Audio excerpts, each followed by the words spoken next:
Allah is one of the unique names of God. The same God. It's a name that cannot be varied into a plural. You can't just add an S on the end and make it like God. It just doesn't work. And it cannot be given a gender. You can't make it feminine. It's just God is God. God's beyond gender. Not male nor female. Our Creator is self-sufficient. So He said to us, explaining one of the secrets, God says, "O people, O humanity, we created you from a male and a female." Every one of us came from a male and a female. Common origin, same origin. We created you from a male and a female and made you into peoples and tribes. Sometimes translated as nations and tribes. Why did He make us so different? If our common origin is one, in another verse He says that you were one nation. You started off as one nation.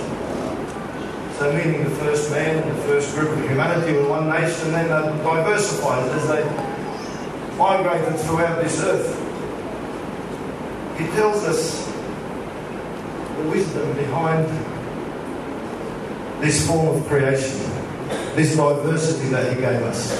He said, one word in Arabic, lita'arafu, which means so that you might learn about each other, or you might get to know each other, or you might learn about each other. Growing in a different part of the world, or having ancestry from a different part of the world, having a different language, undergoing different experiences in life. All these things contribute to a different perspective and a different set of learning, to different degrees and types of knowledge, to an awareness of different problems. And God in this, He could have said made you into different peoples, but He mentions two things about this diversity.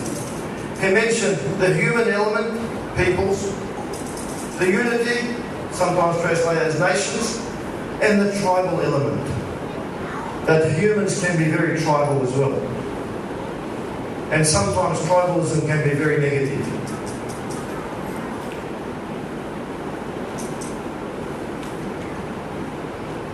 This common origin really defines our equality, that we are all equal. And when I talk about our equality, I'm not talking about how much each of us weighs on the scale. I think all of us know that when we reflect on ourselves, we know that we're not just this body that we see in the mirror when we look in the mirror. There is something more meaningful to us, something more significant than the physical, something that is metaphysical. This idea of equality and common origin is also referred to in the very first verses that were revealed.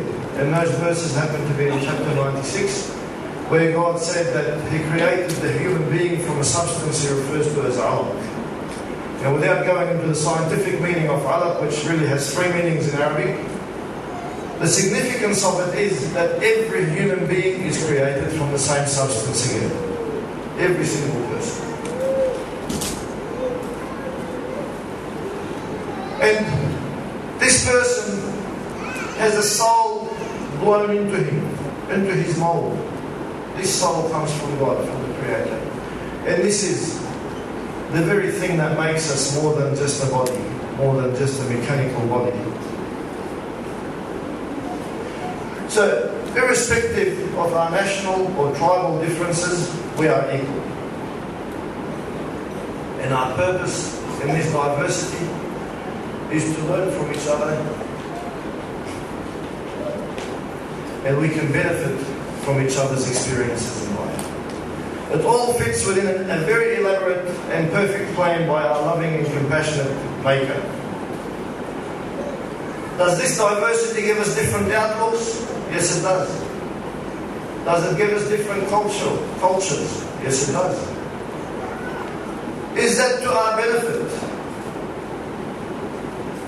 It is to our benefit because it opens up a whole new world of thinking and exposes each and every one of us as we meet each other to this ability to think outside the box, to think outside of what we are accustomed to, and to see things from a different light. It gives us room for greater creativity and more encompassing solutions to our problems.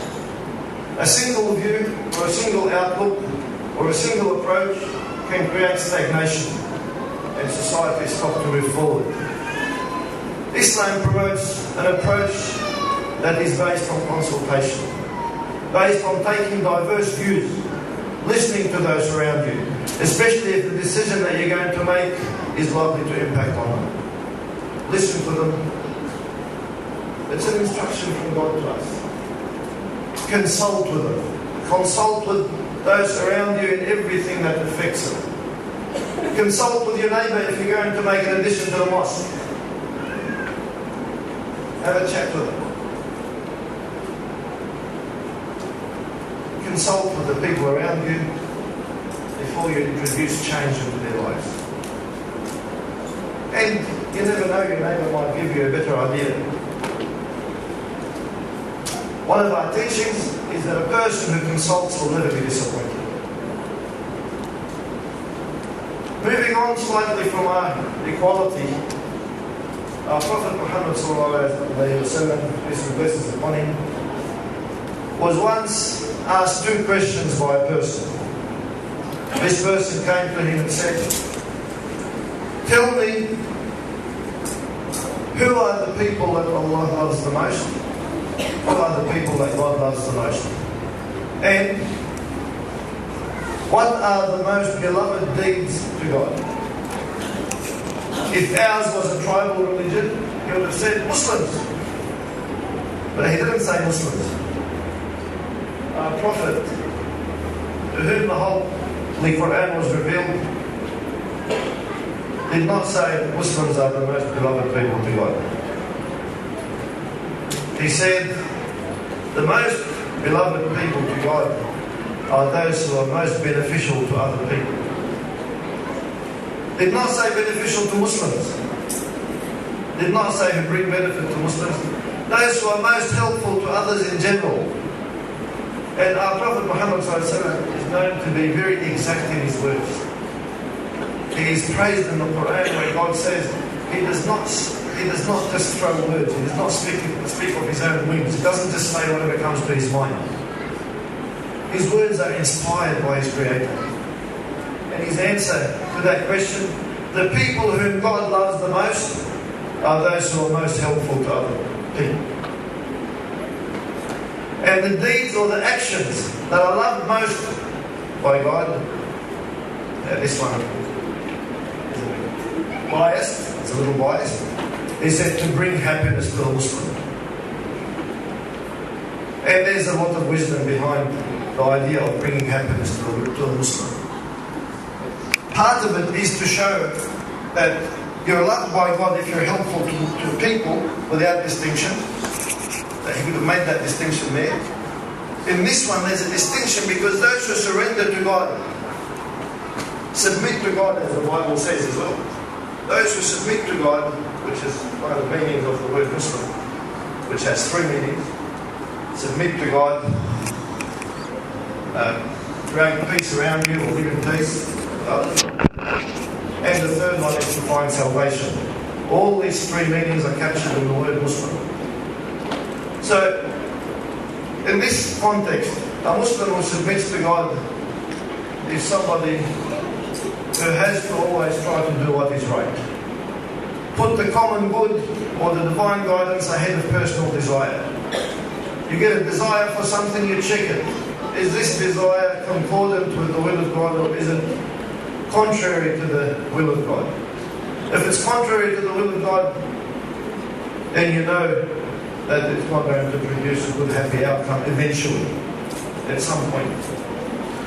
So he will put the will of God ahead of personal desire, ahead of the influence of others, ahead of the politics of others, ahead of the lobbying of others. He will do what is right. And a person in that situation needs the most help that they can get. Because those who have a personal interest,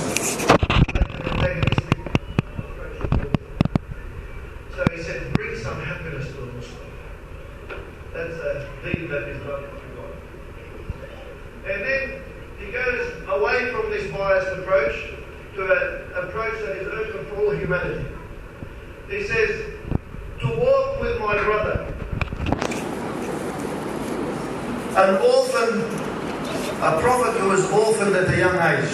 He has no blood siblings. He says, to walk with my brother. Note the distinction in the previous comment where he says, bring happiness to a Muslim. He does not define it to any religion. Maybe a person has a religion, maybe they don't have a religion whatsoever. To walk with my brother in humanity. To walk with my fellow human being who has a need and be with them until I help them with that need is more love to me than to spend a month in seclusion and worship in my mosque.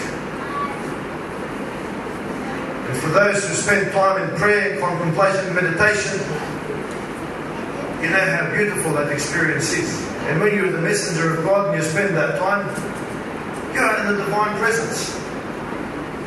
And he says, to go and tend to a brother's need is more love to me than spending a month in that situation of worship and devotion. We build this mosque, we build our schools, and we create places for our community to worship, and places for our community to learn, to build a better relationship with their Creator. And then we have our messenger of God, Muhammad, peace and blessings upon him, describing all our efforts, all our worship, everything that we do, summarises the whole religion as an effort to perfect the way people deal with each other. An effort to teach people the perfect way to deal with each other, to have the perfect manners, the perfect character, the perfect behaviour.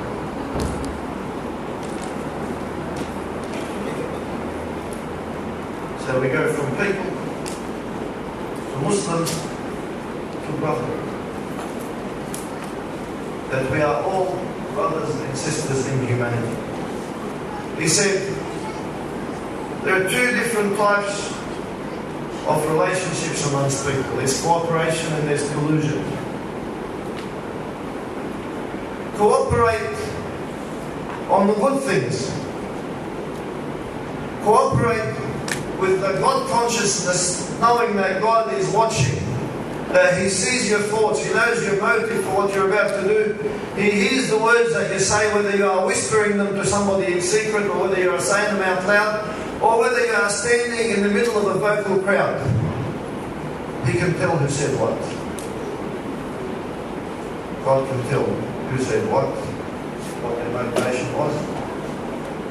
And He knows what you have done and what you do. You can see everything they do. So when you cooperate, when you want to work with others, have a cooperative relationship based on goodness with that knowledge that God knows everything. But do not collude on evil. Do not collude on evil and transgression. Do not be transgressors. Do not be aggressors. Do not engage in anything that is wrong.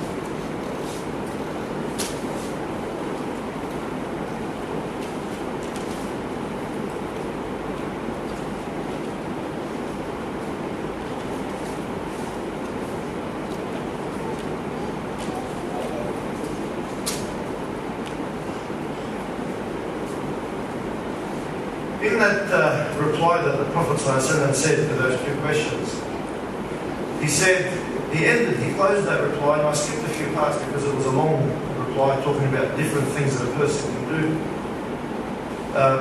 to be helpful to humanity. He said, having a bad character will corrupt your deeds. You have to be gracious when you're accepting help and gracious when you're giving help. showing bad character when you're doing a good deed corrupts that good deed. And he gave an example the same way that vinegar would spoil honey. Imagine you've just done something really sweet and then you say something stupid to cap it off. You corrupt the sweetness of your deed with the sour words that come out of your mouth.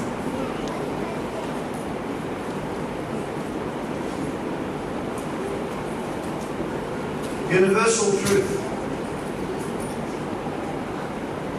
I speak them as a Muslim from the teachings of the Quran and from the teachings of my Prophet.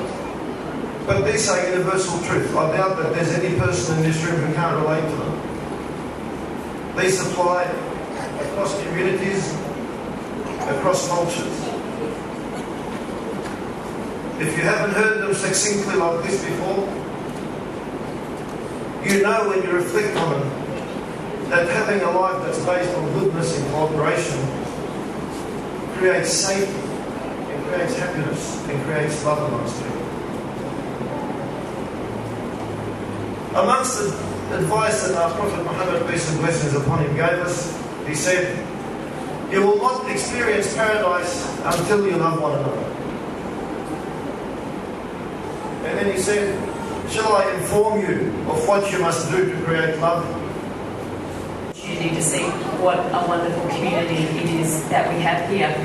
I have my wonderful colleague. She's a new member to Parliament, but she's also she's a long-term Territorian. She's a lady who joins the new NT government with a huge range of experience, Mrs. Eva Lawler, and she's also our Minister for Education. My colleague, Mr. Tony Sievers, the new member for Brennan, unfortunately had to go to another event, but he was very honoured to be here.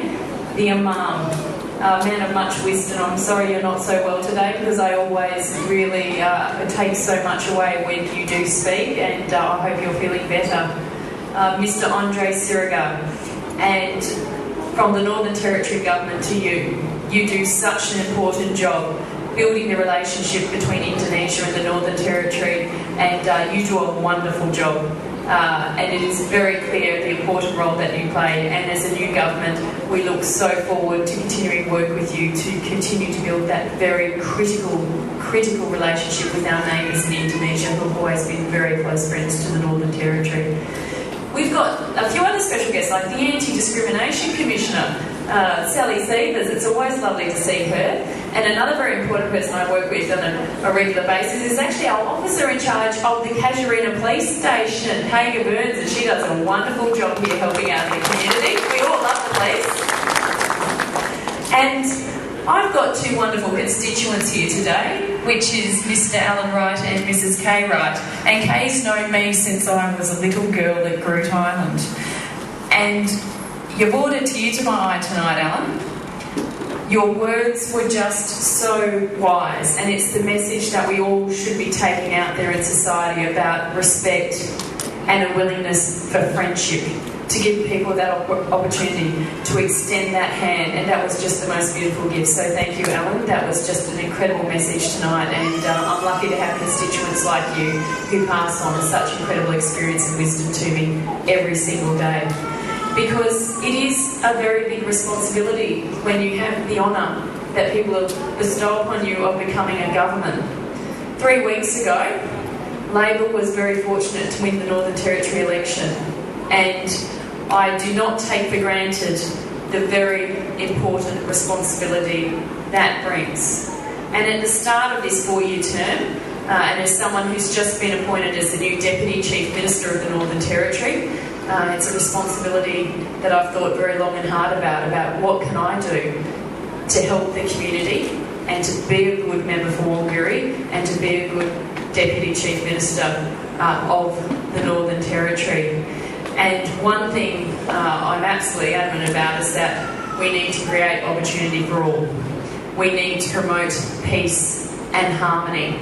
We need to promote respect, friendship, and we absolutely must lead by example. And I give you that commitment that certainly the new government, with the new Chief Minister Michael Gunner, my apologies, and he also sends his apologies for being unable to be here tonight, but we will absolutely continue working with our Muslim brothers and sisters, with the Islamic Society and Council to support you where absolutely we can. And we will lead by example. We will be sending the right messages out to the community about respect, about tolerance. And at a time where we've seen some pretty... Well, I was pretty upset this week. Last time I spoke here, I did raise the matter that we've seen some changes in the federal parliament in Canberra, where we've seen the re-emergence of the One Nation Party.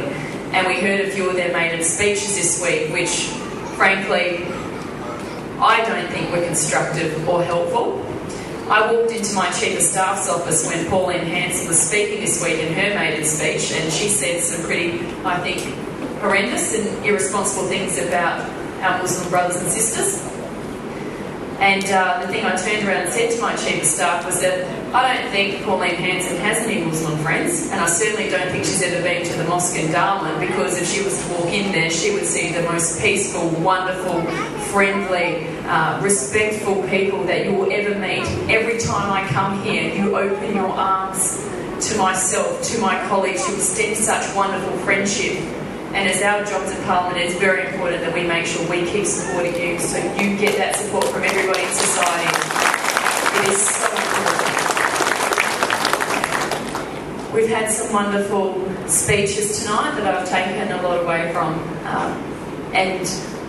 We've had a wonderful performance, and the thing that I also embrace and I love walking away from this place is that every time I come here, I see a different young person from the Islamic Society standing here and emceeing your events. And it shows you how much time you invested to your young people and the future here in Darwin, in the Islamic community. And it is so wonderful to see. You have some fabulous young people coming through, and I'm looking forward to seeing the further leadership roles that they are going to play as they get older, and the contribution they're going to make as well, because it is important that we invest in that next generation. And it's wonderful to always see that this happens here. There are some great futures ahead of these people here in the Northern Territory. So sorry I've probably spoken a bit too long now, but thank you for having us here again today. I look forward as a local member for Walguri to always be supporting this mosque and the Islamic community in any way that I can. I also look forward as being the Deputy Chief Minister of the Northern Territory, continuing to support the Islamic community wherever I can, and with my colleagues. And we're a team that are absolutely standing with you side by side as we all work together to make sure everyone continues to see that the Northern Territory is simply just the best place in this country, because we've got it right. We are multicultural, we're respectful, we are peaceful, and that's what makes a wonderful society. So thank you for having me here. Happy Eid. It's always